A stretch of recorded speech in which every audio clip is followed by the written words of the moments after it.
Hi mga kabulak, kumusta po kayo? As you can see po, ang ating sasakyan ay naka-car cover. Ang car cover po ay malaki ang maitutulong upang maiwasan po ang pag-overheat ng ating sasakyan. Lalong-lalo na summer na po ngayon, napakainit. Although may hangin pero kawawa ang ating mga sasakyan.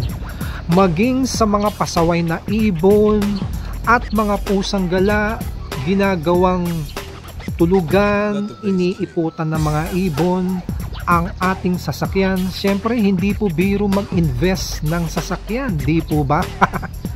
Sa mga ginagawang negosyo kamukha namin ang aming garahe, kaya nasa labas po nakapark ang aming sasakyan. Yan, for security reasons at sa pagtitipid ang paglagay ng car cover. Kaya mag-invest na po kayo ng car cover. Naglalaro sa 2K to 3K lang po. Ayan, yung quality na po ang bilhin ninyo. Shoutouts to DJ John Lemon sa pagbibigay ng tips para sa wheels. Last week nagbigay po siya. Actually isang buwan ko na po kina-car cover si Van Van. Yun po ang pangalan ng aming sasakyan. Yun lang. Maraming salamat sa panonood. Have a miraculous day to all of us.